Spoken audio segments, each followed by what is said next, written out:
હવે આ સમીકરણ 1 છે અને આ સમીકરણ 2 છે, તો સિમ્પલી તમારે કોઈ પણ એક સમીકરણમાં કોઈને એક ચલને કરતા બનાવવાનો છે અમે, બરાબર છે. તો આપણે સિમ્પલ એનો લોપ કરવાનો છે. લોપ કરવા માટે આપણે સમીકરણ 1માં જો અહીં 2x છે તો ઉપર બી 2x બનાવવું પડશે, બરાબર ને. તો કોઈ પણ એક ચલને તમારે પસંદ કરી લેવાનો, x કાં તો y ને. જો y ને અહીં 3y છે તો ઉપર કેટલા વડે ગુણવું પડે?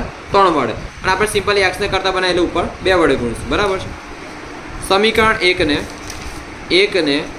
2 વડે ગુણી તેનો સમીકરણ 2 સાથે લોપ કરતા જો x વત્તા y છે તો સિમ્પલી 2x વત્તા y બરાબર 5 ગુણ્યા 2, 2 ગુણ્યા x 2x 2 વત્તા 2y બરાબર 5 દુ 10.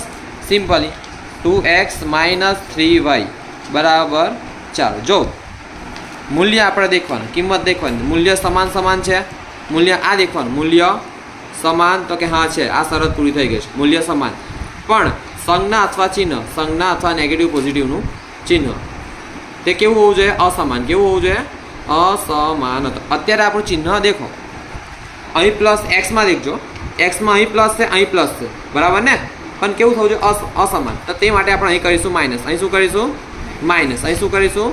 માઇનસ. તો હવે આ પણ થઈ ગયું. ચાલો અસમાન થઈ ગઈ ચિહ્ન, અહીં પ્લસ અહીં માઇનસ, તો અહીં પણ તમારે ફેરવવાનું. અહીં પ્લસ અહીં માઇનસ છે તો આનું શું કરવાનું? પ્લસ. અહીં પ્લસ છે આનું શું કરવાનું? માઇનસ. માટે ધ્યાન નહીં, આ કેન્સલ થઈ જાય ને, પ્લસ માઇનસ કેન્સલ થઈ જશે. 2x માંથી 2x જાય તો 0. હવે પ્લસ 2y પ્લસ 3y તો 5y આવ્યા, 2 વત્તા 3 5 તો 5y. 10 માંથી 4 જાય તો કેટલા વધે?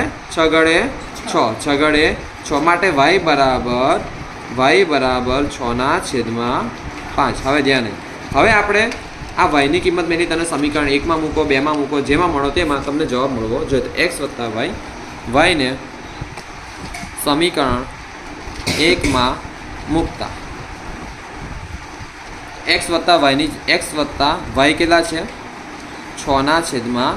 6/5 બરાબર 5 માટે x બરાબર આ પ્લસ આ બાજુ જતા શું થાય બકા? માઇનસ.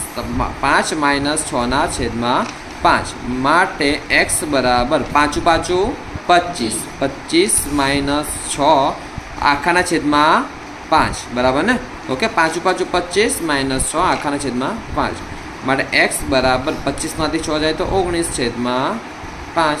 x બરાબર આવ્યા 19/5 અને y બરાબર આવ્યા 6/5. દાખલો પૂરો.